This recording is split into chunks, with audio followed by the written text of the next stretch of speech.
Good evening friends. कैसे हो आप लोग? बढ़िया हो?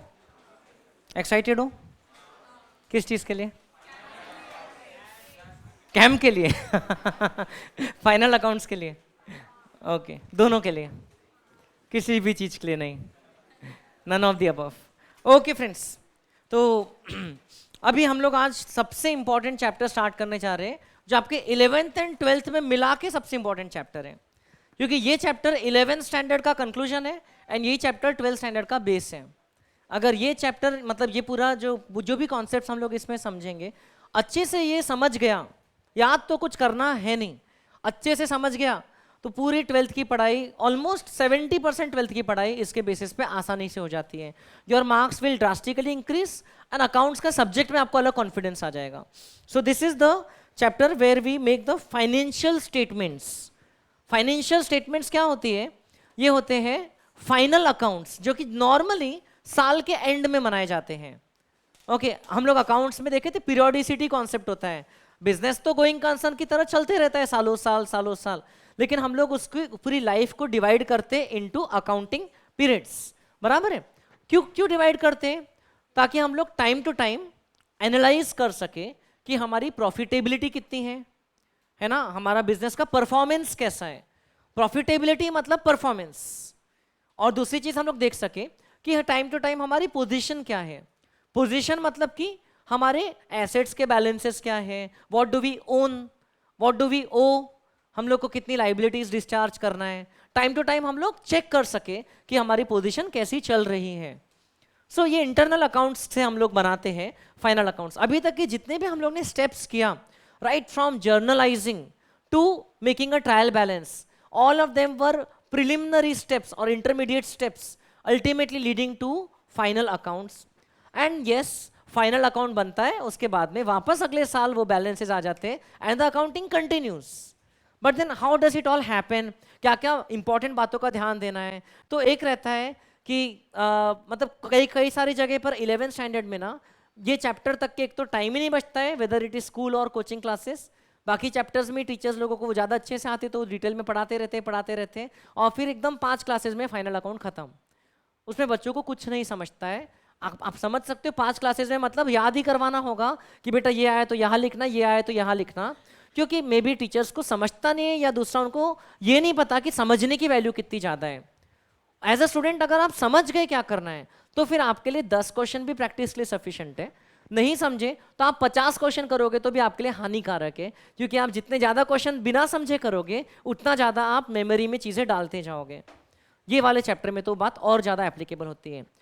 आपके सिलेबस में ये 2 चैप्टर्स में डिवाइड हुआ है, हम लोग उसको एक ही मानेंगे, है ना। एक चैप्टर दिया फाइनेंशियल स्टेटमेंट, अगला दिया है विथ एडजस्टमेंट्स।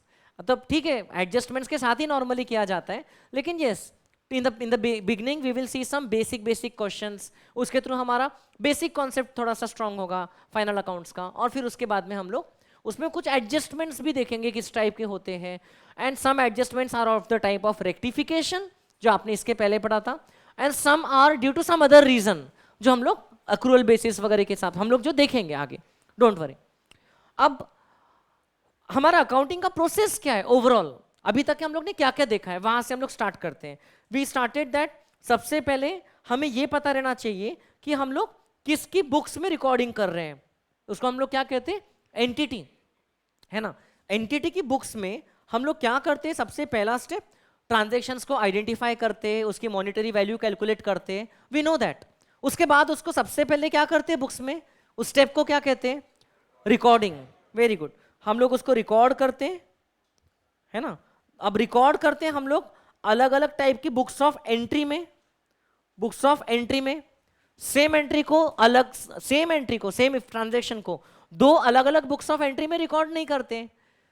या तो उसको आप कहां रिकॉर्ड करते हो, इसको आप कहां रिकॉर्ड करोगे? रिकॉर्डिंग जब बोला तो means we talk about books of entry, right, which may be, अब देखो either it may be cash book और double column cash book which includes bank column, और आपने वैसे ट्रिपल कॉलम पढ़ा नहीं बट वो भी हो सकती है डिस्काउंट कॉलम के साथ में।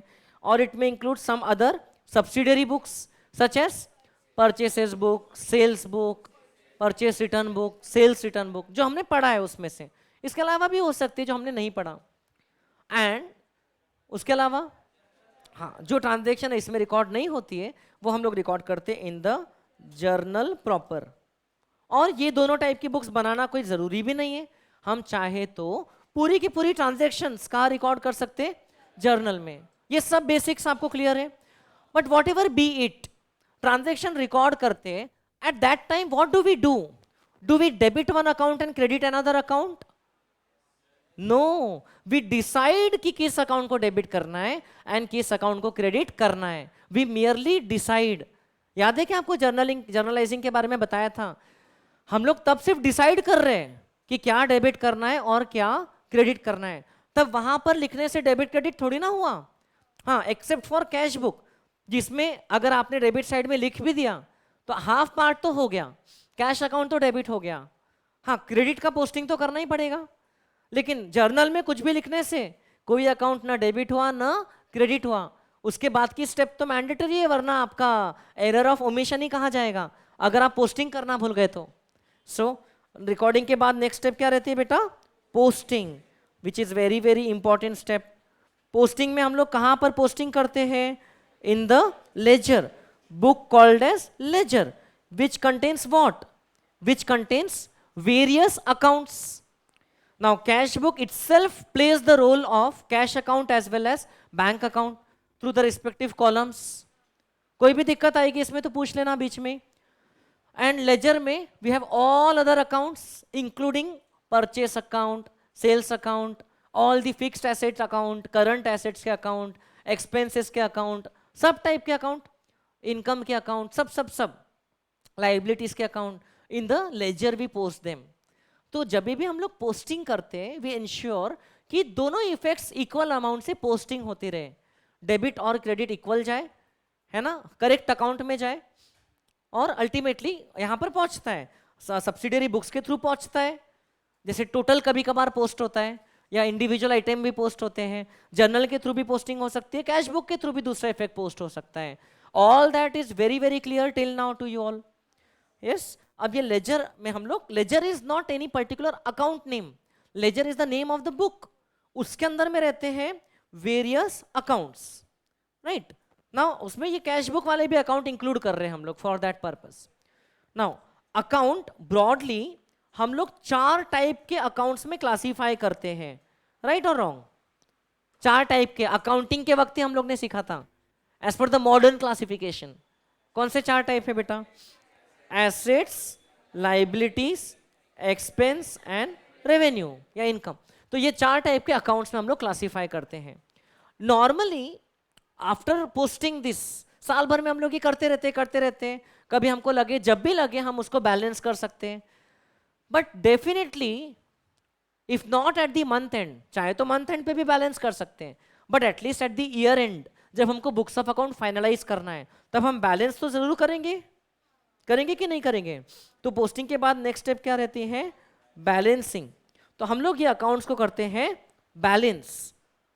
डेली बेसिस पे जनरली नहीं करेंगे, हाँ अगर हम लोग सॉफ्टवेयर यूज करते हैं तो ऑटोमेटिक डेली लाइव बैलेंस दिखते रहेगा, लेकिन मैनुअल काम करते हैं अगर, जैसा हम सीख रहे हैं, तो फिर हम लोग टाइम टू टाइम बैलेंसिंग करते हैं, which is our choice. But definitely balancing must be done at the end of the year when we want to prepare the financial statements. समझ रहे? अब बैलेंसिंग जब हम लोग करते हैं तो ये भी आपको पता है कि या तो उस अकाउंट में डेबिट साइड का टोटल ज्यादा रहेगा क्रेडिट साइड से, या तो क्रेडिट साइड का टोटल ज्यादा रहेगा डेबिट साइड से, या तो दोनों साइड का टोटल इक्वल रहेगा। इसके अलावा कोई पॉसिबिलिटी नहीं। डेबिट साइड का टोटल ज्यादा है क्रेडिट साइड से, तो वो कौन सा बैलेंस होता है? Debit balance. इतने महीनों से पढ़ा रहा हूं और ले दे के क्या बोल दिया अपन ने? Debit balance. चलो मतलब सही पढ़ा है और सही पढ़ा है। डेबिट साइड का टोटल ज्यादा रहता है तो डेबिट बैलेंस, और क्रेडिट साइड का टोटल ज्यादा रहता है तो क्रेडिट बैलेंस। दोनों साइड का टोटल मैच हो गया अगर तो नील बैलेंस, तो नो बैलेंस, ना डेबिट ना क्रेडिट, जीरो बैलेंस, बराबर। फिर वो बैलेंसेस जो भी आते हैं, जनरली एसेट्स के कौन से बैलेंसेस आते हैं? आपको ये भी पता है, एसेट्स अगर बढ़ते हैं तो हम डेबिट करते हैं, कम होते तो हम क्रेडिट करते हैं। तो जो बैलेंस बचता है एसेट में कौन सा बैलेंस बचता है? डेबिट। लाइबिलिटीज बढ़ती है तो क्या करते हैं? क्रेडिट करते हैं, कम होती है तो डेबिट करते हैं। बैलेंस बचता है नॉर्मली लाइबिलिटी अकाउंट में, कौन सा? Credit balance. Are you understanding? Personal account में क्रेडिट बैलेंस मतलब किसी को उतना पैसा देना है। देन एक्सपेंसेस जनरली डेबिट करते हैं, इन केस कभी कुछ कम या कैंसिल हुए तो क्रेडिट बैक कर देंगे। तो इसमें अल्टीमेटली बैलेंस कौन सा बचेगा? Debit balance. रेवेन्यूज क्रेडिट करते हैं, कैंसिल हुए तो डेबिट करते हैं। जैसे सेल्स का सेल्स रिटर्न अकाउंट हो सकता है, but ultimately the revenue account will show credit balance. Okay, so these are the final balances which will generally be found. Capital कौन सा इसमें से, कौन से इसमें मिलेगा? कैपिटल लाइबिलिटी में। It's a special type of liability towards the owner. तो वेरी गुड। अब इसका हम लोगों को बैलेंस मिलेगा, एसेट्स का डेबिट बैलेंस, लाइबिलिटी का क्रेडिट बैलेंस। मैं लिख देता हूं यहां पर, एक्सपेंसेस का डेबिट बैलेंस और रेवेन्यू का credit balance. Liability includes capital, but yes you know छोटे छोटे एक्सेप्शंस, जैसे कि sales return account technically expense account नहीं है, रेवेन्यू का कैंसलेशन है, तो उसमें रहेगा क्रेडिट का opposite debit balance. Purchase return account expense का कैंसलेशन वाला अकाउंट है, उसमें रहेगा credit balance. Provision for depreciation account asset का कैंसलेशन है, उसमें रहेगा क्रेडिट बैलेंस। तो जो डायरेक्ट कैटेगरीज में नहीं बैठ रहे। ड्रॉइंग अकाउंट कैपिटल का कैंसलेशन है, तो उसमें रहेगा क्रेडिट का अपोजिट डेबिट बैलेंस। समझ रहे हो क्या? ऐसे कुछ कुछ अपन ने स्पेशल अकाउंटिंग वगैरह भी देखा है यहां तक के, राइट। अब बैलेंसिंग करके हम लोग उसको कहां पर लिखते हैं? फाइनली बैलेंसेस को कहां पर लिखते हैं? In the statement called as trial balance. In the statement called as trial balance. At that stage trial balance में दो मेन कॉलम्स रहेंगे अमाउंट के, एक डेबिट अमाउंट और एक credit amount. Format trial balance के अलग अलग प्रकार के हो सकते हैं, लेकिन ultimate it will contain all these balances along with the account name. अब इसके आगे शुरू होती है हमारी फाइनल अकाउंट की जर्नी। अभी तक हमने यही तक सीखा था, फिर ये सब देखा पिछले चैप्टर में कि इनकेस ट्रायल बैलेंस का टोटल मैच नहीं हुआ, मतलब there is some arithmetical error, कुछ डेबिट या क्रेडिट का एरर है, तो हम लोग बैलेंस को तब तक कहाँ डालते हैं? डिफरेंस को सस्पेंस अकाउंट में। फिर वापस पीछे जाते हैं, रेक्टिफिकेशन एंट्री पास करते, पोस्टिंग करते, बैलेंसेस को ठीक करते, फिर हमको करेक्ट ट्रायल बैलेंस मिलता है। ओके, अब ट्रायल बैलेंस मैच हो गया, that is also not a guarantee कि सब कुछ परफेक्टली किया है। There could still be errors, there could still be error like हाँ, बोथ साइड वाला एरर हो गया। आपने रिकॉर्डिंग के वक्त ही अमाउंट गलत ले लिया, रिकॉर्डिंग किया ही नहीं, कॉम्पेंसेटरी एरर हो गया, एरर ऑफ प्रिंसिपल हो गया, मशीन अकाउंट की जगह वेजेस अकाउंट को डेबिट कर दिया, एंड सो ऑन। समझ रहे हो? किसी का नाम गलत अकाउंट हेड में डेबिट कर दिया, नमन को डेबिट करना था, मनन को डेबिट कर दिया। समझ रहे हो? उस टाइप के एरर्स हमने देख लिया सब। अब finally we will move ahead for finalization. Ideally once we have identified all these differences, suspense account हट चुका है, ट्रायल बैलेंस में बराबर डेबिट्स एंड क्रेडिट्स का टोटल मैच हो रहा है, that is the correct stage for continuing for finalization. And now finalization we are doing for generally for one particular year, but can we do it for a month? Definitely yes. Can we do it for 1 week? Yes. Same चीज जो हम year वाले year के लिए बात करेंगे वो weekly या मंथली या फोर्टनाइटली या क्वार्टरली बिल्कुल कर सकते हैं। लिस्टेड कंपनीज को तो रिक्वायर्ड ही रहता है कि उनको अपना क्वार्टरली रिजल्ट्स पब्लिश करना होता है। खैर अभी हम लोग ईयरली की बात कर रहे हैं, but the principles are the same. तो अब इसमें ट्रायल बैलेंस में चारों टाइप के अकाउंट्स आए होंगे। अब इसमें जो एक्सपेंसेस एंड रेवेन्यू के अकाउंट्स रहेंगे उनका रिस्पेक्टिव बैलेंस रहेगा। तो अब उसके आगे अब हम लोग फर्दर कुछ और अकाउंटिंग करने वाले हैं फाइनल अकाउंट्स के लिए, वो मैं आपको अभी थोड़ा सा समझा रहा हूं। देखो अभी शॉर्ट में कितना समझता है, बाद में उसके एग्जाम्पल ले ले करके हम लोग डिटेल में करना ही है। रिमेनिंग पूरे 11th स्टैंडर्ड में हमको अब यही काम करना है। ओके, तो आप बिल्कुल चिंता मत करो, बहुत आराम से हम लोग ये पूरा चैप्टर कवर अप करेंगे। ओके, तो ये फॉर एग्जांपल ट्रायल बैलेंस है जिसमें कुछ डेबिट बैलेंसेस हैं, कुछ क्रेडिट बैलेंसेस हैं। मैं अपनी सुविधा के लिए लिख रहा हूं, यहां पर कुछ एक्सपेंसेस के अकाउंट है जिसका डेबिट बैलेंस रहेगा, कुछ रेवेन्यू वाले अकाउंट है जिसका क्रेडिट बैलेंस रहेगा, कुछ एसेट्स के अकाउंट है जिसका डेबिट बैलेंस रहेगा, लाइबिलिटी के अकाउंट है जिसका क्रेडिट बैलेंस रहेगा। एंड आगे के समझाने की इसके लिए मैं और एक ले लेता हूं कि कैपिटल का अकाउंट रहेगा जिसका क्रेडिट बैलेंस रहेगा। लाइबिलिटी अब एक्सटर्नल बन गई और कैपिटल मतलब ओनर की तरफ लाइबिलिटी। ऐसा ही देखेगा trial balance. So first step for final account is to have a trial balance, tally trial balance, और उसके अंदर में हर एक अकाउंट का हमको नेचर आइडेंटिफाई करते आना चाहिए। नेचर रियल पर्सनल नॉमिनल वाला नेचर नहीं, वो ज्यादा काम नहीं आएगा फाइनलाइजिंग के लिए, काम आएगा ये वाला क्लासिफिकेशन। अब नेक्स्ट स्टेप इज दैट हमको फाइनेंशियल परफॉर्मेंस पता करना था। परफॉर्मेंस मतलब कि प्रॉफिटेबिलिटी। तो उसके लिए हम लोग क्या करेंगे, टोटल प्रॉफिट बच्चे को भी समझता है, total profit is total revenue minus total expense, that's it. हमको ये दोनों का डिफरेंस चाहिए, लेकिन अब हमको मैथमेटिकल स्टेटमेंट में नहीं चाहिए, हमको प्रॉपर अकाउंटिंग में चाहिए। तो हम लोग इसके बाद की स्टेप में बनाते हैं, हम लोग इसके बाद ट्रायल बैलेंस से बनाते हैं, क्या करते हैं हम लोग फाइनल अकाउंट्स बनाते हैं। ओके, फाइनल अकाउंट या जिसको फाइनेंशियल स्टेटमेंट्स भी बोल सकते हैं। फाइनल अकाउंट में बेटा दो चीजें होती हैं ब्रॉडली, इस स्टेज पे हम लोग दो एक चीज की बात करेंगे। आप लोग 12th में पढ़ोगे कि दो के अलावा और भी चीजें हो सकती हैं, लेकिन मेनली ये दो चीजें होती हैं। क्या? एक होता है प्रॉफिट एंड लॉस अकाउंट और दूसरा होता है balance sheet. These two comprise our financial statements. Now, how do we prepare these accounts? Now, balance sheet is not an account, let me tell you. P&L account is an account, but balance sheet is not an account. It is just a statement, like a trial balance. पहले से warn कर रहा हूँ. Now, अपना profit and loss account कैसा दिखेगा उसके बारे में मैं आपसे कुछ बात करना चाहता हूँ। अब इसके आगे हम लोग क्या करेंगे, ये जो एक्सपेंसेस एंड रेवेन्यू वाले जो बैलेंसेस हैं, ऐसा नहीं है कि एक ही एक्सपेंस का अकाउंट है। एक्सपेंस के 10, 15, 20 कितने भी अकाउंट हो सकते हैं, like salaries, wages, rent, depreciation, repairs, 50 type के एक्सपेंस हो सकते हैं ऑर्गेनाइजेशन में। रेवेन्यू कम रहेंगे, एकदम रेवेन्यू इतने सारे टाइप के नहीं रहेंगे। नॉर्मली सेल्स अकाउंट या फीस रिसीव्ड अकाउंट, कभी कभार discount received, commission received, limited types रहेंगे, लेकिन फिर भी there can be multiple revenue accounts. Are you getting what I am saying?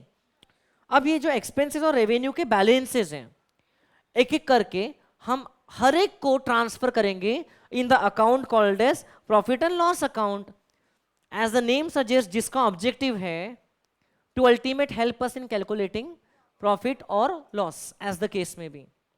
तो ट्रांसफर करने की हमको एंट्री पास करना है। तो हम लोग क्या करते हैं बेटा, मैं आपको साइड में यहां पर बता रहा हूं, ये हम लोग बनाते हैं something called as profit and loss account. ठीक है, अभी मैं आपको सिर्फ इतना बता रहा हूं, बाद में इसका और फर्दर ब्रेकअप समझाऊंगा। इसको भी हम लोग 2 पार्ट में ब्रेक करते हैं बाद में, लेकिन अभी इतना ठीक है, 2, 3 में भी कर सकते हैं आगे। यस, तो हम लोग क्या करेंगे, एक्सपेंसेस को P&L अकाउंट में ट्रांसफर करेंगे, रेवेन्यूज को भी।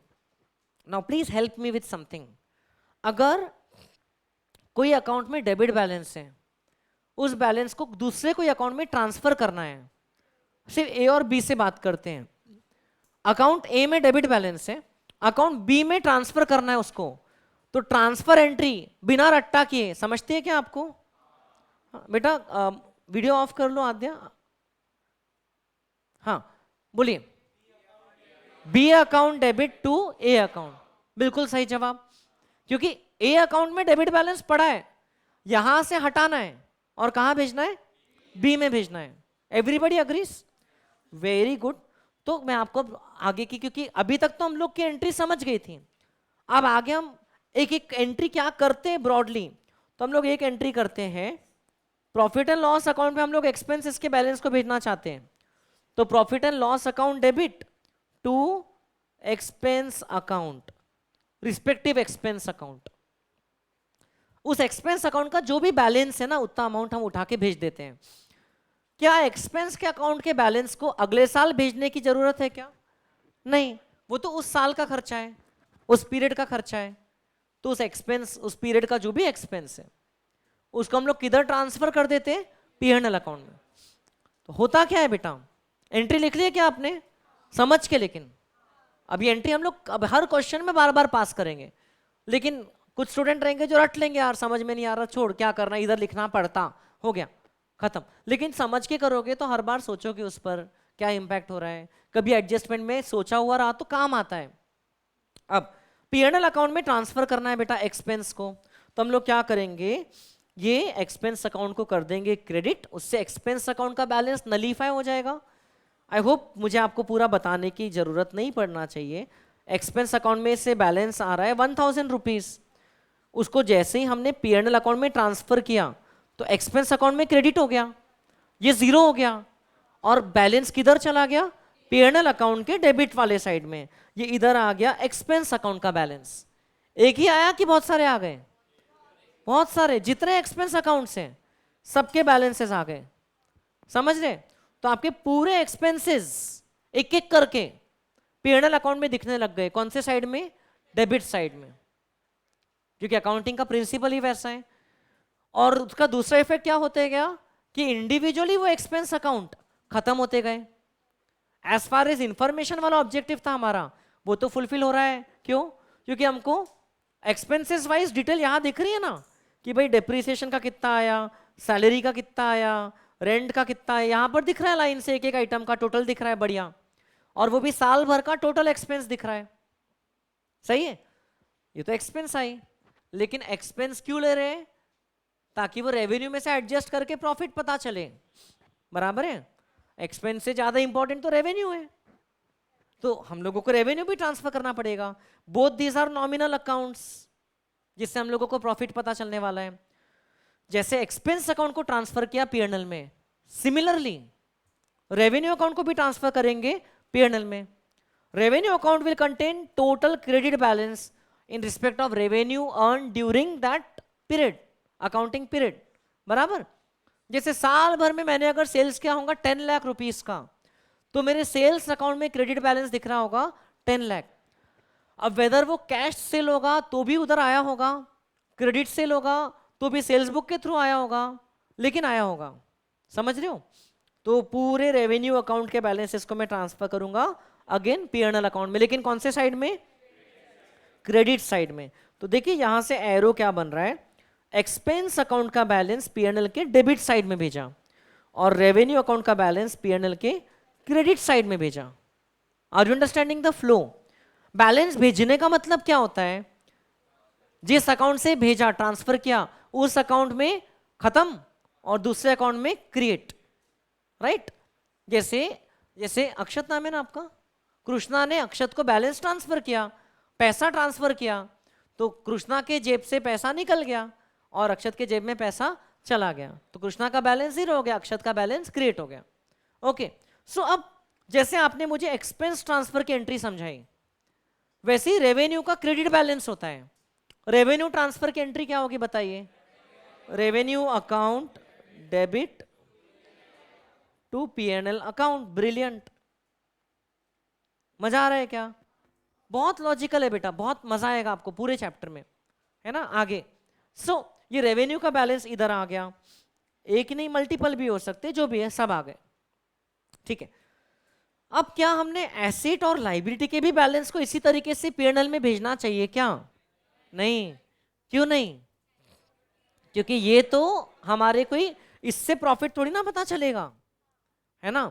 एसेट और लाइबिलिटी तो बैलेंसेस है जो रिप्रेजेंट करते हैं या तो कोई रियल चीज को या कोई पर्सन को, जिसको हमको पेमेंट करना है या जिससे पैसा लेना है। तो ये बैलेंसेस हमारा प्रॉफिट लॉस थोड़ी ना दिखाएंगे। प्रॉफिट लॉस के हमने इसके दूसरे इफेक्ट का बैलेंस रखे थे एक अकाउंट में, उसकी मदद से प्रॉफिट लॉस मिल जाएगा। These balances are to be ultimately shown where? In the balance sheet, ultimately to be shown in the balance sheet. तो लेकिन बैलेंस शीट बनाने के पहले इसको क्लोज करना पड़ेगा। P&L अकाउंट में हमने रेवेन्यूज ला लिए, एक्सपेंसेस ला लिए, अब प्रॉफिट कब होगा? जब रेवेन्यू एक्सपेंसेस से ज्यादा रहेंगे। Everybody understands? मींस जब P&L अकाउंट क्रेडिट बैलेंस दिखा रहे तब प्रॉफिट होगा, या जब डेबिट बैलेंस दिखा रहे तब प्रॉफिट होगा? Credit balance. क्रेडिट साइड का टोटल ज्यादा है मतलब credit balance. Do you all agree? Very good, brilliant. तो अब P&L अकाउंट क्रेडिट बैलेंस दिखा रहे तब प्रॉफिट होगा। एक्चुअली पिछले दोनों साल से ये चीज मैं ऑनलाइन क्लास में पढ़ा रहा था, पहली बार मुझे आपको लाइव क्लास में पढ़ाने का मौका मिल रहा है इतने समय के बाद, तो इसलिए बहुत मजा आ रहा है क्योंकि ये चीज मेरी फेवरेट है, फाइनल अकाउंट है ना, ये हर सीए को पसंद आना चाहिए क्योंकि यही तो था ना द एंड गेम, है ना। इतना सारा जो पढ़ाई किए, अब हम लोग आ गए क्लाइमैक्स में, है ना। रुको, क्लाइमैक्स अभी बाकी है, तो वो चल रहा है अभी, उसमें मजा आना चाहिए आपको। जो इतना सारा पढ़े थे तब तक पूरा पिक्चर नहीं बन रहा था कि होगा क्या इसका। ठीक है सर बोल रहे तो कर लेते डेप्रिसिएशन अकाउंट को डेबिट, लेकिन उसका होगा क्या? उससे जाके कल जाके हमारा प्रॉफिट कम होने वाला है। अब पुराने चैप्टर और क्लियर होने वाले हैं आपके, बता रहा हूं मैं आपको। ये चैप्टर पूरा खत्म होने के बाद अब आप पुराने एक एक चैप्टर उठाना, अब आपको लगेगा अच्छा अब मतलब पूरे वो पजल का पीसेस अभी पूरे कंप्लीट हो जाएंगे। ओके, सो रेवेन्यू ज्यादा है तो हम बोलते हैं प्रॉफिट है, मतलब क्रेडिट बैलेंस है तो प्रॉफिट है। So do you agree credit in P&L account is equal to profit, whereas had it been debit balance it equals to loss. Loss भी तो हो सकता है। अब नॉर्मल केस में समझते हैं कि प्रॉफिट हुआ, मान लो से ये फिगर 10 लाख आ गया टोटल और ये फिगर से 8 लाख आ गया, तो टोटल नेट प्रॉफिट बोलते हैं उसको, कितना हुआ? 2 लाख बराबर। अब ये प्रॉफिट किसको बिलोंग करता है? ओनर को। Profit belongs to the entity but the entity belongs to the owner, so ultimately that profit should be transferred to the account of the owner. Yes, that is the capital account.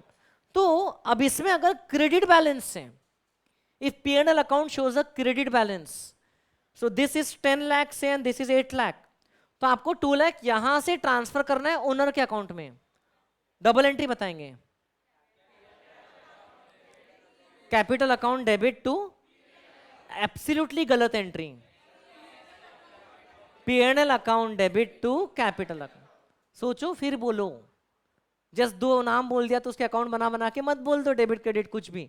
सोचो ना क्या हो रहा है बेटा, समझो। Capital account का खुद का बैलेंस कौन सा है? क्रेडिट। अगर ऑर्गेनाइजेशन या एंटिटी और प्रॉफिट कमाएगी तो ओनर का बैलेंस और बढ़ना चाहिए कि नहीं? आप एज एन ओनर कैसा बिजनेस चलाना चाहोगे जिसमें आपका कैपिटल बढ़ते जाए या कम होते जाए? प्रॉफिट से बढ़ेगा कि लॉस से बढ़ेगा? प्रॉफिट। तो क्रेडिट में और बढ़ाना है तो और क्रेडिट करना पड़ेगा ना। तो सब सही है, बस अपन ही उल्टा सोच लिए। कैपिटल पहले बोल दिया तो अपन ने बोल दिया कैपिटल अकाउंट डेबिट, आपने सबने नहीं बोला और टेंशन की बात नहीं है। देखो P&L अकाउंट में अगर क्रेडिट बैलेंस है तो उसको ट्रांसफर करना है। अभी तक आपने दोनों ट्रांसफर एंट्री तो एकदम परफेक्ट बताए थे, अब तीसरी ट्रांसफर एंट्री की बात कर रहा हूं मैं। If there is credit balance in P&L account, what does it represent? It represents net profit. Credit balance कब आएगा? That is revenue is greater than expense, बराबर। Then एंट्री क्या पास करना है? We will transfer this profit to the account of the owner. अभी हम लोग proprietor का कर रहे हैं इसलिए इतना इजी काम है। कंपनी के अकाउंट्स में थोड़ा सा अलग चलता है, डायरेक्टली शेयर होल्डर का अकाउंट में ट्रांसफर नहीं करते, अलग अकाउंट में रखते प्रॉफिट को। खैर वो बाद में बात करेंगे, अभी एक दिन में सब कुछ करना है क्या? नहीं, अभी प्रोप्राइटर का तो कर लेते अच्छे से। हाँ बेटा, क्रेडिट बैलेंस को P&L से हटाना है। P&L भी एक टेम्पररी अकाउंट है, उसी साल का है, इसको अगले साल कैरी फॉरवर्ड नहीं करना है। तो P&L अकाउंट से बैलेंस को कैपिटल अकाउंट में भेजना है, क्रेडिट बैलेंस को। बोलो entry, P&L account debit to capital account. What does this entry signify? Being net profit transferred to owner's account or the capital account, because this net profit ultimately belongs to whom? Belongs to this owner.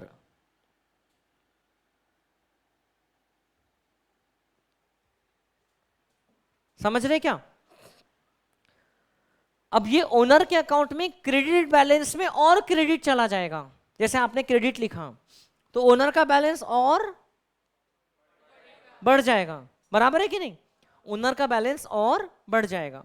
So what will happen, see if there is net profit then हम लोग यहां पर लिखेंगे to capital और bracket में लिखेंगे net profit transfer to the owner.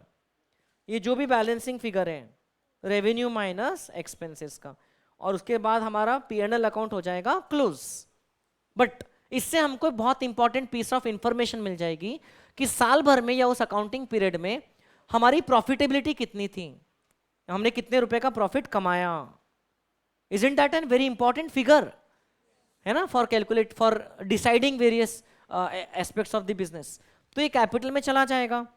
तो देखो एक्सपेंस और रेवेन्यू इधर गए, इनका बैलेंस करके वापस से बैलेंस किधर आ गया, इधर आ गया. प्रॉफिट है तो प्लस हो क्या आएगा, मतलब क्रेडिट में क्रेडिट हो जाएगा, प्लस हो जाएगा. लेकिन जरूरी है क्या कि revenue will be greater than expense always? क्या हो सकता है, expense is greater than revenue, उसको क्या सिचुएशन बोलेंगे, लॉस, डेबिट बैलेंस. तो ऐसी भाषा में मुझे वो लिखना बताओ, इफ क्रेडिट बैलेंस, नहीं sorry, if debit balance in P&L account, what does it represent, it represents net loss. हाँ बोलो, that is expense is greater than revenue. समझ के बोलना है, ऐसा नहीं कि सर उल्टा पुल्टा कर देंगे, हो जाएगा. अगर एक्सपेंसेस ज्यादा है तो that is a situation of loss, बराबर. तो expense are greater than revenue.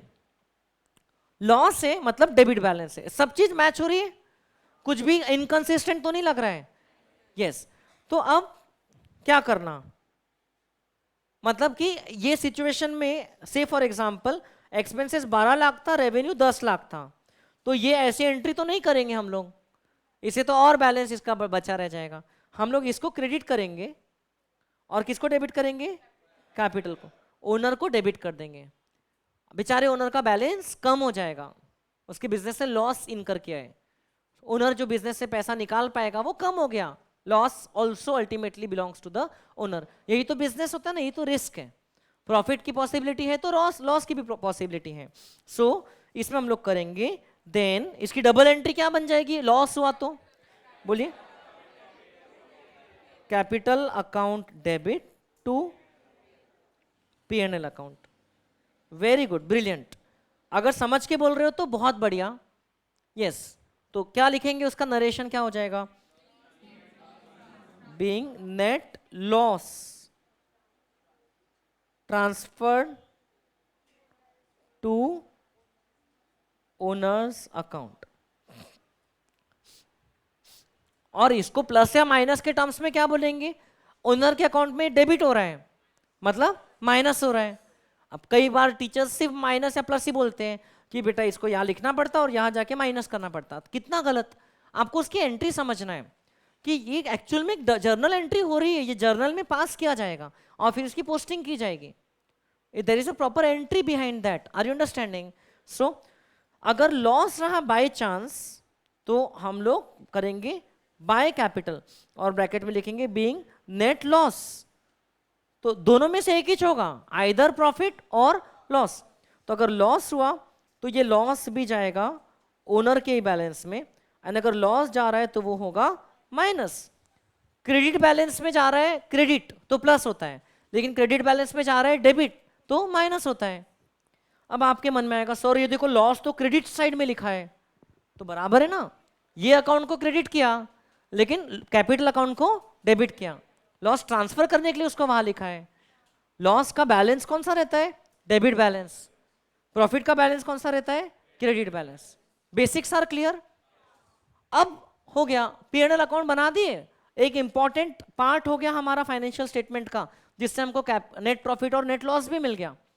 उससे हमारा कैपिटल का फिगर भी एडजस्ट हो गया, प्रॉफिट रहा तो और बढ़ गया, लॉस रहा तो कम हो गया.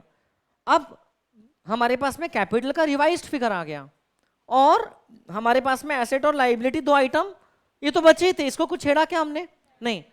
अब हमारे पास में एक्सपेंस और जो रेवेन्यू के बैलेंसेस थे वो जीरो हो चुके हैं. क्यों? क्योंकि वो P&L में ट्रांसफर हो गए थे एंड अकॉर्डिंगली वो खत्म हो गए. अब कौन से चीज के बैलेंसेस बचे हैं? एसेट, लायबिलिटी और कैपिटल। अब जो बैलेंसेस बचे रहते हैं उसको हम लोग दिखाते इन अ स्टेटमेंट, शीट, बैलेंसेस की शीट बोले तो बैलेंस शीट।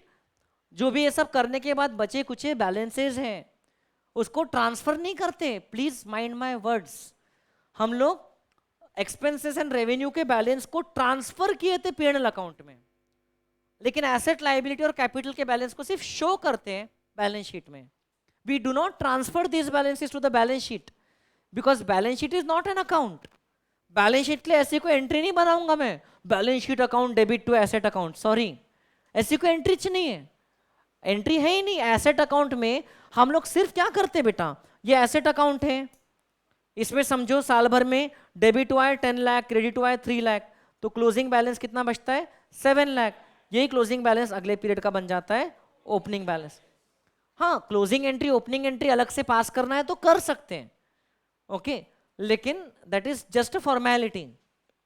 बैलेंसेस को हम लोग शो करते हैं, बैलेंस शीट नाम का कोई अकाउंट नहीं होता है, ट्रायल बैलेंस नाम का कोई अकाउंट नहीं होता है, लेकिन पीएनएल अकाउंट नाम का अकाउंट होता है।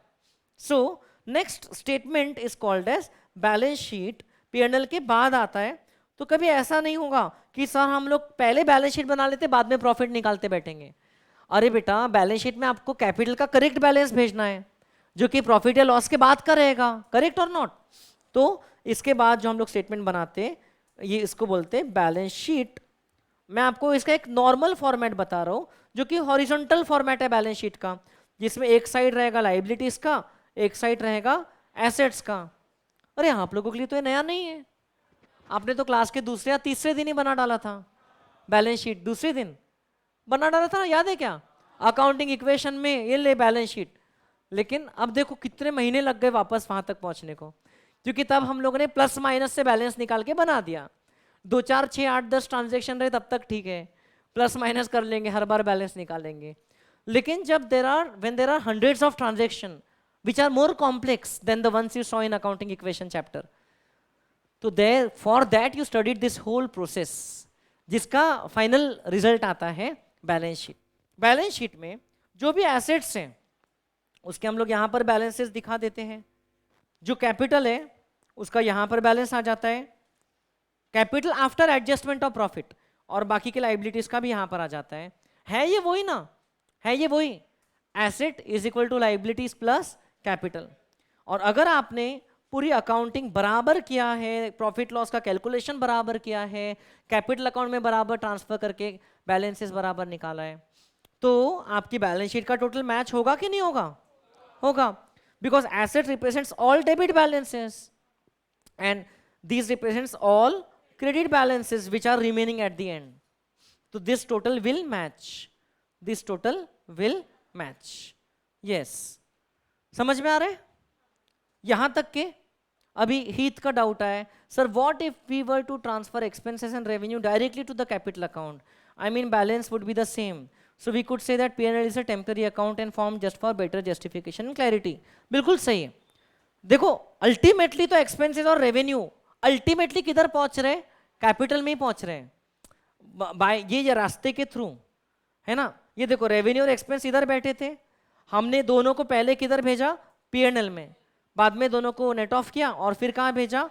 कैपिटल में। तो डायरेक्टली भी भेज सकते हैं, लेकिन that is not how it is done.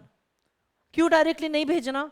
क्योंकि डायरेक्टली भेज दिया दोनों को तो हमको ये नहीं पता चलेगा ना कि उस साल का एक्चुअल नेट प्रॉफिट कितना है, नेट लॉस कितना है, अलग अलग फिगर्स पहुंच गए। हमको इंफॉर्मेशन चाहिए। अकाउंटिंग का पर्पस क्या था? पहली क्लास में पढ़े थे कि वी वांट डिटेल्ड इंफॉर्मेशन, हेडवाइज। समझ रहे हो क्या?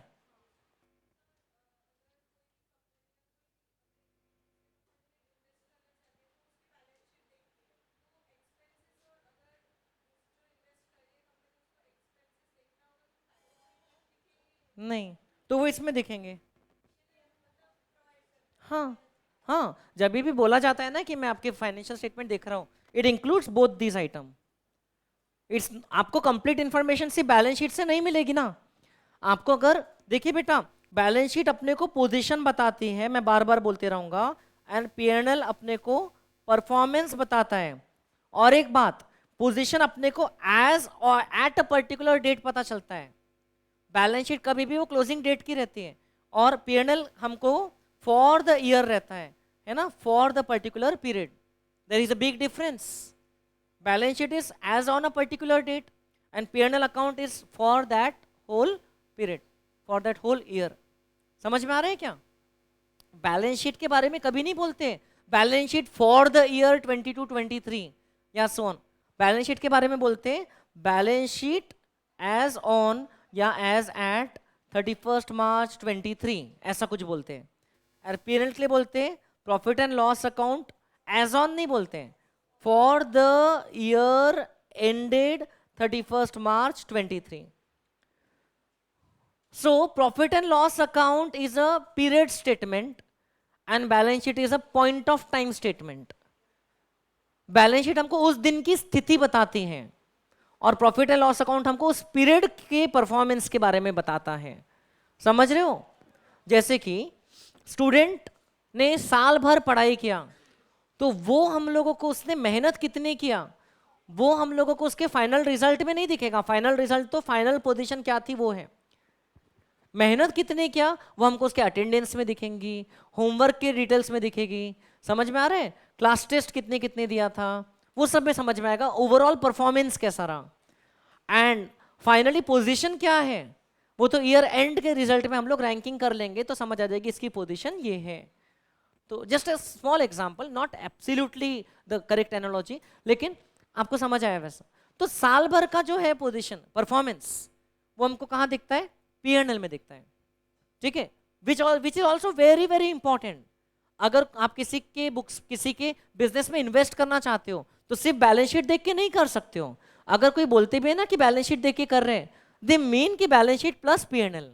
बैलेंस शीट के बारे में जब बोल रहे हैं फाइनेंशियल स्टेटमेंट बोलना चाहते हैं. Okay, it is just said in that way. It includes observation of PNL. देखेंगे नहीं क्या कि कौन से हेड में सबसे ज्यादा खर्चे हो रहे हैं, इनकम्स कितनी है, टर्नओवर कितना है. रेवेन्यू मतलब टर्नओवर होता है, तो ये हम लोगों को आइडिया लगता है पीएनएल से. PNL is also very very important क्योंकि उससे हमको फ्यूचर प्रॉफिट जनरेटिंग कैपेसिटी के बारे में समझ में आता है. और बैलेंस शीट तो सिर्फ आज की पोजीशन है, जरूरी नहीं है कि जिसकी आज की पोजीशन अच्छी है फ्यूचर में भी अच्छी बनी रहे. मान लो कोई कंपनी बहुत बड़ी कंपनी है, उसके पास बैलेंस शीट में खूब एसेट्स हैं एंड लाइबिलिटीज बहुत कम है एक्सटर्नल वाली, लेकिन वो कंपनी लगातार सालों साल से लॉस कर रही है एंड फ्यूचर में भी लग रहा है कि लॉस ही करते रहेगी, तो धीरे धीरे तो वो एसेट्स खत्म हो जाएंगे ना. तो you should also see the trajectory, मतलब कि इसका ट्रैक रिकॉर्ड क्या रहा है. उसके लिए आपको पीएनएल का भी एनालिसिस समझना चाहिए. इसलिए जब मैं कोई कंपनी के शेयर्स खरीदता हूँ तो मैं उसके प्रॉफिट का चार्ट देखता हूँ कि उस कंपनी के प्रॉफिट ईयर ऑन ईयर बढ़ रहे हैं कि इरेटिक है कि कम हो रहे हैं, कैसा ट्रेंड है. I just don't observe just the balance sheet. Balance sheet भी अपनी जगह इंपॉर्टेंट है, उससे हमको काफ़ी आइडियाज़ मिलती है कि कंपनी ने बाहर वालों से कितना लोन लेके रखा है, कंपनी के पास इन्वेस्टमेंट्स कितने हैं, मतलब फिक्स्ड एसेट्स में कितना, कैपिटल प्लांट एंड मशीनरी में कितना डाल के रखा है.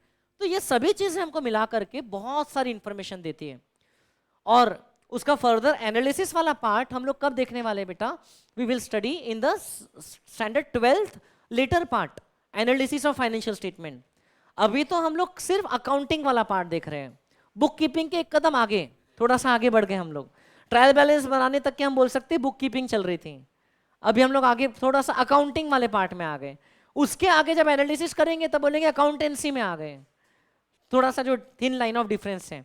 अभी तक की जितनी क्लासेस किए हमने बुक कीपिंग सीखा था, आज से क्या शुरू किया हमने? अकाउंटिंग. उसके रियल में आगे बढ़े हम लोग. अभी तक के आपके टाइम टेबल में लिखना चाहिए था कि बुक कीपिंग की क्लास चल रही है, आज से आपकी क्लास कौन सी होगी? अकाउंटिंग की.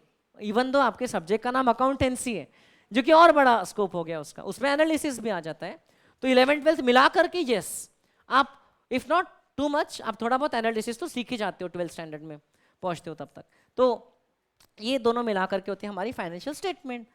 अब बैलेंस शीट बनाना है, नॉर्मली हमारा आंसर यहाँ पे क्लोज हो जाएगा. ये दोनों स्टेटमेंट बना लिया, पीएनएल तो अकाउंट ही है प्रॉपर, बैलेंस शीट बना लिया, फाइनल बैलेंसेस लिख दिया, टैली हो गया, क्लोज, खत्म.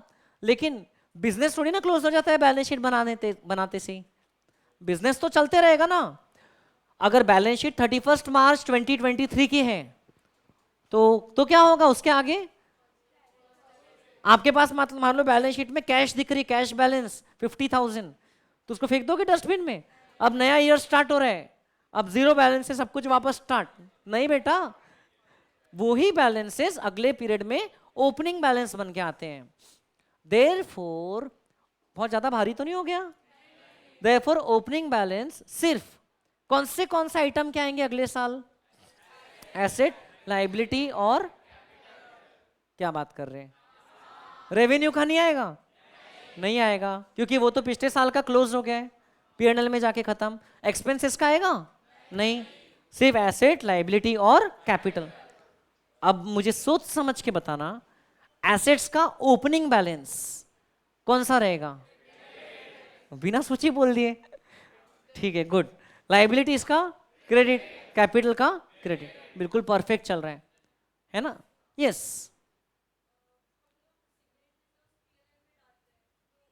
सीक्रेट रिजर्व्स को रिकॉर्ड ही नहीं करते हम लोग, तभी तो वो सीक्रेट है।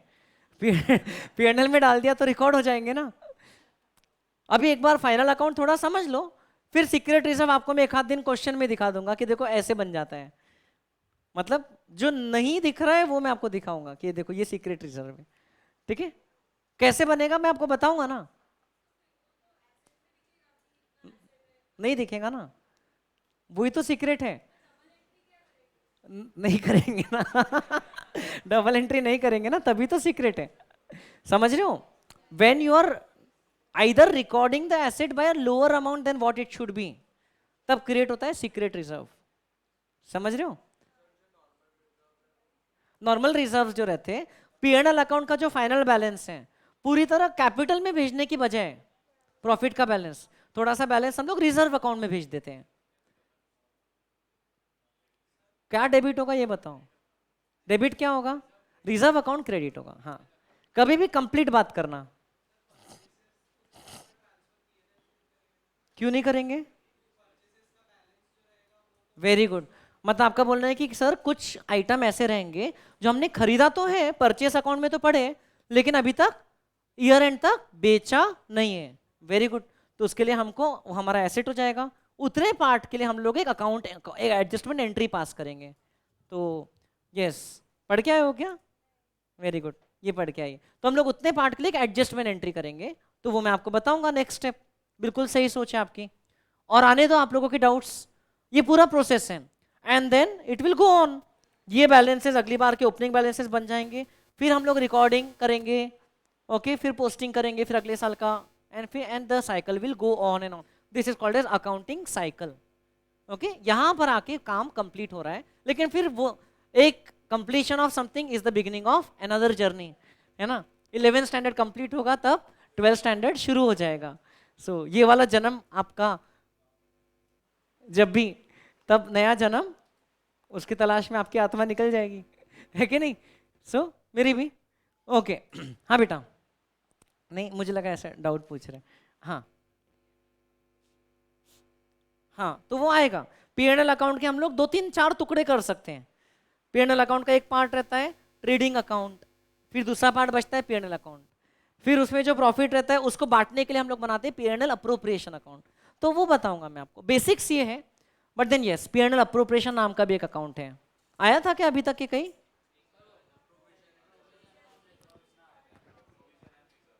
अच्छा, उसमें आया था, बराबर है। It is an appropriation of profit.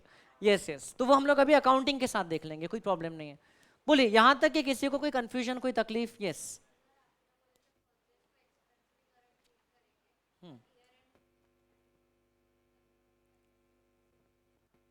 क्योंकि हाँ, वेरी गुड क्वेश्चन। इनका क्वेश्चन है कि हम लोग परचेस, मैंने स्टार्टिंग से क्या बताया आपको कि परचेस अकाउंट को एक्सपेंस की तरह ट्रीट करो, लेकिन कुछ परचेस स्टॉक हम लोग अगर बेचे नहीं है साल के एंड तक, तो उसको तो एसेट मानना चाहिए, वो तो एक्सपेंस में नहीं जाना चाहिए ना। तो हम लोग स्टार्टिंग से उसको एसेट क्यों नहीं मानते? अकाउंटिंग इक्वेशन में मानते थे, याद है, स्टॉक को एसेट मानते थे। लेकिन यहाँ इसलिए नहीं, क्योंकि मोस्टली वी एक्सपेक्ट कि मोस्टली जो हम लोग साल भर में परचेस कर रहे हैं उसको साल भर में बेच भी देंगे, लेकिन कुछ प्रोपोर्शन बचेगा, तो ईयर एंड में एक सिंगल एडजस्टमेंट एंट्री से वो ठीक हो जाता है। तो इसलिए there is no tension for that. Starting से अगर उसको एसेट मानते हैं तो फिर एडजस्टमेंट एंट्री तो उसी तरीके से करना पड़ेगा, है ना, it's not wrong but generally it is not done that way, है ना, इसलिए हम लोग उसको परचेज को स्टार्टिंग से हम लोग एक्सपेंस मानते हैं, और ईयर एंड में उसमें अगर कुछ ऐसा बैलेंस है, एक्सपेंस में रिकॉर्ड तो किया था लेकिन it should not be a part of expense, तो उसको हम लोग उतने बैलेंस को एसेट अकाउंट में ट्रांसफर कर देते हैं। उसकी अकाउंटिंग में आपको समझाऊंगा, don't worry about that as well. बोले यहाँ तक के समझा क्या? पूरी क्लास हमको लग गई सिर्फ ये बेसिक समझने में, लेकिन ऐसे ही हम लोग धीरे धीरे आगे बढ़ेंगे आराम से। अपने पास में बहुत टाइम है एंड क्वेश्चंस जो है वो सफिशिएंट है, neither too many nor too less, उतने क्वेश्चन एटलीस्ट करेंगे। उसके अलावा एज वी मूव ऑन, आप लोग के पास में और भी कोई सोर्स के, आपके स्कूल के या कहीं के कोई क्वेश्चन आते हैं, आप लोग को वो भी करवाना है, वो भी करेंगे। बट देन हमारा टारगेट ये नहीं है कि समहाउ क्वेश्चन सॉल्व करके आंसर निकालना। हमारा टारगेट क्या है कि समझना, कॉन्सेप्ट समझना है, because this is nothing, 11th standard is no level, हमको आगे के लिए प्रिपेयर होना है basically, we are preparing ourself. Class खत्म हो गई क्या? अच्छा हाँ, क्या